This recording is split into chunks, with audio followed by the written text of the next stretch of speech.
இப்போ வந்து இறந்து போனவங்க வந்து இப்ப முக்தி அடையாம இப்ப இருக்காங்கன்னு வச்சுக்கோங்களேன். இப்ப அவங்க கிட்ட ஜீவனாடி மூலமா அந்த இறந்த ஆத்மாக்கள் கிட்ட பேச முடியும். இறந்த ஆத்மா கிட்ட பேச முடியாது. இறந்த ஆத்மா வந்து முக்தி அடைஞ்சிருச்சா, அவங்க வந்து ஆசையோட வந்து அகால மரணம் அடைஞ்சிருக்காங்க, அவங்க வந்து முக்தி அடைஞ்சாங்களா அப்படின்லாம் கேட்டிருக்காங்க அடியான்ட்ட. நீங்க வந்து இப்ப ஜீவனாடி படிக்கிறதுனால உங்களுக்கு இந்த மாதிரி பாதிப்பெல்லாம் ஏற்படுமா? நிச்சயமா உண்டு. இதுல எந்த சந்தேகமும் வேணாம். அதான் சொல்ல வந்தேன். இது வந்து தொண்டா தான் செய்யறோம். இதுக்குன்னு ஒரு சிறு காணிக்கை வாங்குறோம் அவ்வளவுதான். இதை தவிர்த்து நான் மேற்கொண்டு அந்த காணிக்கையை மீறி நான் அதிகமா வாங்கினேன்னா அந்த கர்மா எனக்கு சேரும். நீங்க இதுவரைக்கும் படிச்ச ஜீவனாடியிலே வந்து ரொம்ப பிரமிப்பு ஊட்டுன ஒரு விஷயம் இதுதானா? கண்ணகி வழிபட்ட கோயில் இது யாதென்று சந்தேகம் கொள்ளாது அப்படின்னு சொல்லிட்டு கண்ணகி வழிபட்ட கோயிலான சந்தேகம் கொள்ளாது, கண்ணகி வழிபட்ட தானது கோயில் இதுவும் மதுரை உள்ள சொக்கநாதர் மீனாட்சி ஆமே அப்படின்ட்டாங்க.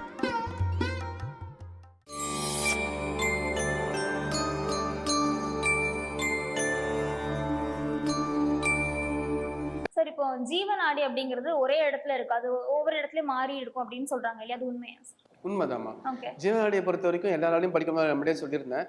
அது குறிப்பிட்ட அருள் பெற்றவங்க மட்டும் தான் சித்தர்கள் ஜீவனாடியா சித்தரில் பெற்றவங்க மட்டும் தான் படிக்க முடியும். இப்போ அம்பாள் ஜீவனாடியில் அம்பாளில் பெற்றவங்க மட்டும் தான் படிக்க முடியும். மற்றவங்க யார்ட்டையும் படிக்க முடியாது. சொன்ன மாதிரி நம்மளே சொல்லியிருந்தேன், என்னுடைய ரத்த வழி சம்பந்தமோ என்னுடைய மகளோ என்னுடைய மகனோ யாரும் படிக்கலாம் முடியாது. அதுக்கு வாய்ப்பே கிடையாது. அதனால இது வந்து இப்போ எனக்கு அப்புறம் என் சிஷ்யன் இருக்கான், என் சிஷ்யனுக்கு படிக்கப்பான்னா அதுவும் பண்ண முடியாது. அவங்களுக்கு அந்த அனுகிரகம் இருந்தால் மட்டும்தான், அந்த தெய்வமோ சித்தர்களோ அனுகிரகம் பண்ணால் மட்டும்தான் அந்த ஏடை தொட முடியும், அவங்க படிக்க முடியும்.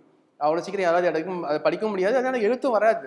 அதில் வந்ததானே படிக்க முடியும். உங்களுக்கு எழுத்தே தான் வராது, வெறுமனே வெள்ளையாக தான் இருக்கும், பிளாங்காக தான் இருக்கும். அதில் செப்பெடு தகடா இருந்தாலும் சரி, வெளியே ஓலச்சுவடியாக இருந்தாலும் சரி, அந்த சுவடி வந்து பிளாங்காக தான் இருக்கும். இடம் மாறிட்டே தான் இருக்கும். அது இடம் மாறும். என்ன அப்படின்னா, படிக்கிறவங்க வந்து ஒழுக்கமா இல்லை, பணத்துக்காக அந்த தகுதி இருந்தால் மட்டும்தான் அவங்ககிட்ட இருக்கும்.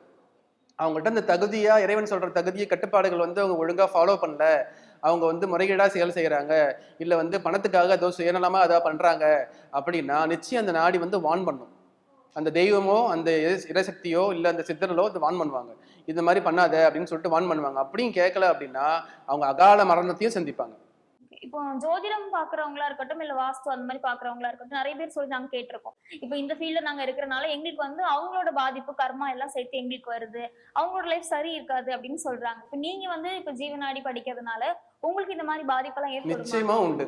இதுல எந்த சந்தேகமும் வேணாம். அதான் சொல்ல வந்தேன். இது வந்து தொண்டா தான் செய்யறோம். இதுக்குன்னு ஒரு சிறு காணிக்கை வாங்குறோம் அவ்வளவுதான். இதை தவிர்த்து நான் மேற்கொண்டு அந்த காணிக்கையை மீறி நான் அதிகமா வாங்கினேன்னா அந்த கர்மா எனக்கு சேரும். நான் இப்போ ஒரு குறிப்பிட்ட தொகை மட்டும் தான் காணிக்கையா வாங்கிட்டு இருக்கோம். அந்த காணிக்கை எல்லாரும் கொடுக்கக்கூடிய காணிக்கை தான். அதை மீறி இது பாமர மக்களையும் பார்க்கலாம். அடியன்ட்டுக்கிற ஜீவனாடியில இவங்க மட்டும் தான் அந்த படிக்கும் அப்படிலாம் கிடையாது, எல்லாருக்குமே படிப்போம். ஆனா சிலவங்க வந்து காணிக்கை அதிகமா காசு வந்து ரொம்ப தொகை அதிகமா வந்து கேட்டாலோ, இல்ல இந்த நாடியில சொல்லியிருக்கிற அந்த இறைசக்தியால சொல்லப்பட்ட தொகையை தவிர்த்து அதிகமா கேட்டாலோ, இல்லை வேற ஏதாவது வந்து பொருளுக்கு ஆசைப்பட்டு எதனா பண்ணாலோ அந்த நாடியில இருந்து அந்த சக்தி குறைஞ்சி அவங்ககிட்ட பேசுறதை நிறுத்திடுவாங்க. First point. ரெண்டாவது பார்த்தீங்கன்னா, அந்த நாடியில திருப்பி உங்க கையில இருந்து வேற கைக்கு போயிடும். அப்படி போகல அப்படின்னா நீங்க ஆள் இல்லாமல் போயிடுவீங்க. அது தண்டிச்சிடும், அவ்வளோதான். நீங்க படிக்கிற ஆள் இல்லாமல் போயிடுவாங்க. இது வந்து கத்திமா நடக்கிற மாதிரி தான். இது சாதாரணமாக வந்து எல்லாராலையும் படிக்க ஜீவனாடி கையில் இருந்தாலே எல்லாரும் சந்தோஷப்படுறது ஒரு பக்கம் இருந்தாலும் நமக்குள்ள ஒரு பயம் இருக்கும் எப்பவுமே. சேவையாக தான் பண்ணணுமே தவிர இது வந்து பண மோட்டிவோட ஏதாவது நம்ம பண்ணோம் அப்படின்னா கண்டிப்பாக அது வந்து பலிதமாகாது. அது கூடிய சீக்கிரம் உங்ககிட்ட இருக்கவும் இருக்காது. சக்தியும் போயிடும், அந்த ஏடும் மறைஞ்சிடும், வேற கட்டினா போயிடும். அப்ப நீங்க உங்களோட ப்ரொடெக்ஷனுக்கு என்ன பண்றீங்க? அடியனோட ப்ரொடெக்ஷனுக்கு பாதுகாப்பு பார்த்தீங்கன்னா, அம்பாள் அப்பப்போ படித்த முன்னே ஒரு சில கோயிலுக்கு போயிட்டு வான்னு சொல்லிடுவாங்க. எனக்கு வந்து ஒரு சில பூஜை கோயிலே வந்து பண்ணிக்கோ அப்படின்னு சொல்லிடுவாங்க. ஸோ அந்த ஒரு என்னுடைய மற்றவங்க கர்மா எனக்கு தாக்காதபடி நான் இன்னமும் வாரம் ஒரு கிழமையில அம்பாளுக்கு பூஜை பண்ணுவேன். போயிட்டு ஆலயத்தில் போயிட்டு அந்த அம்பாளுக்கு என்ன சொல்றாங்களோ அந்த முறைப்படி அந்த பூஜை பண்ணிட்டு தான் நான் அப்புறம் அன்னைக்கு தூங்கவே முடியும். அந்த ஒரு வாரத்துக்கு படிச்சேன்னா அந்த ஒரு வாரத்துடைய கர்மா எனக்கு தாக்காம இருக்கணும்னா அந்த பூஜையை நான் பண்ணணும்.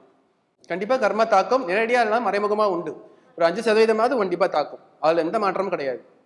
இப்போ வந்து இறந்து போனவங்க வந்து இப்ப முக்தி அடையாம இப்ப இருக்காங்கன்னு வச்சுக்கோங்களேன். இப்ப அவங்க கிட்ட ஜீவனாடி மூலமா அந்த இறந்த ஆத்மாக்கள் கிட்ட பேச முடியுமா? இறந்த ஆத்மா கிட்ட பேச முடியாது. இறந்த ஆத்மா வந்து முக்தி அடைஞ்சிருச்சா, அவங்க வந்து ஆசையோட வந்து அகால மரணம் அடைஞ்சிருக்காங்க, அவங்க வந்து முக்தி அடைஞ்சாங்களா அப்படின்லாம் கேட்டிருக்காங்க அடியான்ட்ட. அந்த மாதிரி அவங்களுக்கு வந்து வரும், அந்த ஆத்மா வந்து இன்னும் முக்தி நிலையை அடையலை, அது திருப்பி உங்க குடும்பத்துல தான் பிறக்க போகுது அப்படின்னு அம்பாள் சொல்லுவாங்க. இல்லை இத்தனை வருஷம் கழிச்சு இந்த ஆத்மா முக்தி அடையும், அதுக்கு இந்த கோயில் பரிகாரம் பண்ணிட்டு வான்னு சொல்லி ராமேஸ்வரமோ இல்லை காசியோ இல்லை கயாவோ எல்லாம் அனுப்புவாங்க, போயிட்டு வர சொல்லுவாங்க. ஆத்மாக்கள் கிட்ட நம்ம வந்து பேச முடியும். ஆத்மா வந்து நாடியில நம்ம கிட்ட பேசாது. இறைவன் தான் அந்த ஆத்மாவை பத்தி கேட்கறவங்க கிட்ட, அந்த சம்பந்தப்பட்டவங்க கேட்கறவங்க கிட்ட அந்த ஆத்மாவை பத்தி அம்பாள் சொல்லுவாங்க. இந்த மாதிரி அந்த ஆத்மா இந்த நிலையில தான் இருக்குது, இப்போ இன்னும் கஷ்டப்பட்டு தான் இருக்கு, இல்லை உங்க வீட்டுக்கு தான் இருக்கு, இன்னும் உங்களால் அதுக்கு எதுவும் ஹெல்ப் பண்ண முடியல அப்படின்னு சொல்றதெல்லாம் சொல்லுவாங்க.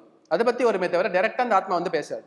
சரி, இப்ப நீங்க சொன்னீங்க இல்லையா, இப்ப பாமர மக்களுமே வந்து என்கிட்ட வந்து ஜீவன் அடி பாத்துக்கலாம் அப்படின்னு. அது மாதிரி நீங்க சொல்லக்கூடிய இந்த பரிகார கோயில்கள் வந்து ரொம்ப தொலைவுல இருக்கு அப்படின்னு, இப்ப அவங்களால டிராவல் பண்ணி அந்த இடத்துக்குலாம் போக முடியாது அப்படின்னா, கண்டிப்பா அதுக்கு வந்து எக்ஸ்பென்ஸ் வந்து அவங்களுக்கு ஆகும் இல்லையா? சோ அதை எப்படி சார் அவங்க அதை மேனேஜ் பண்ணும்ல? அது கரெக்ட், அது கரெக்ட் சார். நல்ல கேள்விதாம்மா அது. அதில் பார்த்தீங்கன்னா வந்து சிலவங்களால உண்மையாக போக முடியாது, கஷ்டப்படுறவங்க இருக்காங்க. அவங்க வந்து ரொம்ப வறுமையில தான் கேட்பாங்களே. கேட்குறப்ப நான் என்ன சொல்லுவேன்னா, திருப்பி அதுக்கு அம்பாள்கிட்ட உத்தர பார்ப்போம். அதுக்கு என்ன சொல்லுவாங்கன்னா, அவங்க குலதெய்வத்தை போய் பார்க்க சொல்லுவாங்க. அவங்க குலதெய்வம் பக்கத்தில் தான் எங்கேயாவது இருக்கும். மோஸ்ட்லி பக்கத்தில் தான். அதே குலதெய்வம் கூட வேற அந்த இடத்துல சின்ன கோயிலாக கட்டியிருப்பாங்க. குலதெய்வத்துக்கு போய் இந்த ஒரு மண்டலத்துக்கு பூஜை பண்ணணும்னு சொல்லிடுவாங்க. அதுக்கப்புறமா அந்த தாக்கம் குறையும். அதுக்கப்புறமா அவங்களுக்கு வருமானம் வரும். அதுக்கப்புறம் அந்த கோயிலுக்கு போயிட்டு வான்னு சொல்லுவாங்க. கண்டிப்பா அதுக்கு ஒரே வருமானத்தையும் பொருள் வந்து வர வச்சு கொடுத்துருவாங்க. அந்த சூழ்நிலையும் அந்த பொருளும் அவங்க கிடைக்கிற அளவுக்கு பண்ணிடுவாங்க. அது கேட்டால் மட்டும்தான் வரும். அதுவும் உடனே அவங்க சொல்ல மாட்டாங்க. இப்போ சிலவங்க பரிகாரம் படிக்கிறப்ப பார்த்தீங்கன்னா, ஒரு சிலவங்கலாம் படிக்கிறப்ப சொன்னா பரிகாரம் வந்து சொல்றாங்க, இந்த கோயிலுக்கு போயிட்டு வா, திருச்செங்கோடு கோயில் வான்னு சொல்லிட்டாங்க. இந்த பரிகாரம்லாம் முடிச்சுட்டு பார்த்தீங்கன்னா, அந்த ஒரு வார்த்தை வந்துச்சு, ஒருத்தவங்க தான் வந்துச்சு. இதே மாதிரி நான் பார்த்தப்போ, நான் இது வரைக்கும் நான் மற்றவங்க பார்க்கல. பரிகாரம் செய்ய மகளவர்க்கும் தடையதும் தானும் கிட்டும், பரிகாரம் செய்ய மகளுக்கும் தடையதும் தானும் கிட்டும், உள்ளபடி மேற்சொந்த தடையது தானம் விலக, உள்ளபடி மேற்சொந்த தடையது தானம் விலக, திருச்செங்கோட்டு உரையும் அர்த்தநாதீஸ்வரர் ஆலயம் சென்று, திருச்செங்கோட்டு உரையும் அர்த்தநாதீஸ்வரர் ஆலயம் சென்று அங்குள்ள கணபதிக்கு தீபமிட்டு வழிபாடு செய்வாய் அப்படின்ட்டாங்க. என்ன அப்படின்னா, உனக்கு பரிகாரம்லாம் சொல்லிட்டேன், இவனால பண்ண முடியாம தடையா வரும், அதனால என்ன பண்றேன் அப்படின்னா, திருச்செங்கோட்டில் ஒரு பரிகாரம் சொல்லியிருக்காங்க, அந்த சிவனுக்கு பண்ண சொல்லியிருக்காங்க. திருச்செங்கோட்டில் அர்த்தநாதீஸ்வரர் இருக்கார். சிவன் அம்பாளும் சிவன் சேர்ந்து அர்த்தநாதீஸ்வரர் தோற்றமா வந்து இருக்கார் திருச்செங்கோட்டில். அந்த திருச்செங்கோட்டில் இருக்கிற பள்ளியாரை கும்பிட்டுட்டு மற்றதெல்லாம் ஆரம்பி அப்படின்றாங்க.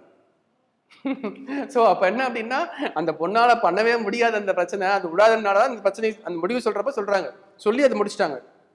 இதை வந்து பண்ணிட்டு மற்றதெல்லாம் ஆரம்பி அப்படின்ட்டாங்க.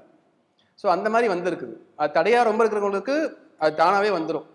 ஸோ இது வந்து ஜீவனாடி படிக்கிறதா இருக்கட்டும், இந்த மாதிரி விஷயங்கள் வந்து இந்த அருள் வாக்கு கிடைக்கிறதா இருக்கட்டும், ஒரு குறிப்பிட்ட கம்யூனிட்டி பீப்புளுக்கு மட்டும்தான் இதுக்கான சித்தம் இருக்குமா, இல்லை எல்லாருமே யாருக்கு இந்த மாதிரி தகுதி இருக்கோ அவங்களுக்கு கிடைக்குமா? யாருக்கு என்ன பிராப்தம் இருக்கோ, யாருக்கு என்ன அழுகரம் இருக்கோ, சித்தரல் இருக்கோ, இல்லை மகான்கள் அருள் இருக்கோ, இல்லை இறையருள் இருக்கோ, கண்டிப்பாக அவங்களுக்கு கிடைக்கும். இதுக்கு குறிப்பிட்ட ஒரு பகுதி மக்கள், ஒரு வகுப்பு சார்ந்தவங்க மட்டுமோ, ஒரு மதத்தை சார்ந்தவங்க மட்டுமோ கிடையாது. இப்போ ஒரு மதமும் கிடையாது. இப்போ அடியனுக்கு தெரிஞ்ச வரைக்கும் ஒரு முஸ்லீமே பார்த்தீங்கன்னா ஜீவனாடி படிச்சுட்டு இருக்காரு. ஓகே, அப்ப இப்போ அம்பாலோட அருள் இருந்தா தானே இப்போ அவங்க படிக்க முடியும். இப்போ அவர் வந்து அம்பாள் ஆமா, அவர் அம்பாள்கிட்ட ஏதோ புண்ணியம் பண்ணியிருக்காரு, ஏதோ ஜென்மத்தில் அவர் பண்ணியிருக்காரு, யார் மூலியமா அந்த ஏடு கிடைச்சி அவர் படிச்சுட்டு இருக்காரு. ஆக்சுவலா முஸ்லீம் அவர். நிறைய மக்களுக்கும் தெரியும். இப்போ நான் சொல்றவர் யாருன்னு ஒரு சில மக்களுக்கு தெரிஞ்சிருக்கும், நான் யாரும் சொல்றேன் அப்படின்றது. அதனால அவர் முஸ்லீம் தான், படிக்கிறவர் முஸ்லீம் தான், படிச்சுட்டு இருக்காரு. ஓகே, இப்போ இதை வந்து ஒருத்தவங்க ஒரு பிசினஸா எடுத்துட்டு போறாங்க அப்படின்னா, அந்த மாதிரி நீங்க சொன்னீங்கல்ல, அவங்களுக்கு அதுக்கான பாதிப்பு வந்து ஏற்படும் அப்படின்னு. ஜீவனாடி படிக்கிறவங்க நிச்சயமா அது பிசினஸா கொண்டு போகவே முடியாது. கொண்டு போக நினைச்சாங்கன்னா அவங்ககிட்ட அந்த நாடி இருக்காது, அவங்களால படிக்க முடியாது. இருந்துமே படிக்க முடியாது, தடை கொடுத்துருவாங்க, தடையா வந்துடும். அவங்களால ஏடு படிக்கவே முடியாது. அப்படி ரொம்ப மீறி படிச்சாங்கனாலும், ரொம்ப இது மாதிரி தப்பா போனாங்க அப்படின்னா படிக்கிறவங்களே ஆள் இருக்க மாட்டாங்க. இதுதான் இது மூணாவது எக்ஸ்ட்ரீம். இதுதான். இப்போ அவங்களோட சொந்த விஷயங்களுக்கு, சொந்த குடும்ப பிரச்சனைகளுக்கு அவங்க ஜீவனாடி பார்த்துக்கலாம். ஜீவனாடியை பொறுத்த வரைக்கும் அதுல அவங்களுக்கே வரும். என்ன அப்படின்னா, இப்போ நான் படிச்சு முடிச்ச உடனே பாத்தீங்கன்னா, ஒருத்தவங்களுக்கு கர்மா இருக்குன்னு சொன்னோம் இல்லைங்களா, அவங்க கர்மா பாதிப்பு அதிகமா இருந்ததுன்னா, இந்த கர்மா இந்த பிரயோகமானது உன்னை தாக்கும் அப்படின்னு சொல்லுவாங்க. அவங்க பண்ண ஏவல் பண்ணதோ பிரயோகம் உன்னை தாக்கும், நீ வழி சொல்லிட்ட இல்லையா, நான் தான் சொல்லியிருக்கிறேன், இருந்தாலும் நான் சொன்னது அவங்க தான் சொல்றாங்க, அம்மா தான் சொல்றாங்க, நான் சொல்லிட்டேன், இருந்தாலும் போயிட்டு இந்த பரிகாரம் போய் இந்த வழிபாடு போய் பண்ணிட்டு வாடா அப்படின்னு சொல்லிடுவாங்க. நீங்க இது வரைக்கும் படிச்ச ஜீவனாடியிலே வந்து ரொம்ப பிரமிப்பு ஊட்டின ஒரு விஷயம் இதனா ஒண்ணு இருக்கா? நிறைய இருக்குமா பிரமிப்பூட்ட விஷயம். சில நிறைய தெரியாத. இப்போ வந்து பாத்தீங்கன்னா, பெண் சாபத்துக்காக ஒரு வழி சொன்னாங்க. ஒரு சின்ன ஒரு பையன் கல்யாணம் படிச்சோம். அவன் வந்து ஏதோ பூர்வ ஜென்மத்தில் பெண்களுக்கு ஏதோ தப்பு பண்ணியிருக்கான். பூர்வ ஜென்மத்தில் இப்போ இல்லை, பூர்வ ஜென்மத்தில் ஏதோ வந்து ரொம்ப பெண்களை ரொம்ப அசிங்கப்படுத்தியிருக்கான், ரொம்ப கஷ்டப்படுத்தியிருக்கான், உபத்திரம் பண்ணியிருக்கான். எல்லாம் நினச்சா அவனுக்கு கல்யாணமே ஆகலை. கிட்டத்தட்ட 35 வயசுக்கு மேலே ஆயிடுச்சு. அவனுக்கு படிக்கிறப்ப பார்த்தீங்கன்னா, இந்த தோஷம் இந்த மாதிரி பெண் சாபம் இருக்குன்னு சொல்லி வந்துடுச்சு. பெண் சாபம் இருக்கு அப்படின்னா, பெண் சாபம் வந்து நேரடியாக ஒன்று அவன் பண்ணியிருக்கணும், இல்லை அவங்க குடும்பத்தை சார்ந்தவங்க பண்ணியிருக்கணும். அவங்க அப்பா, அவங்க தாத்தா அது மாதிரி பண்ணியிருக்கணும்.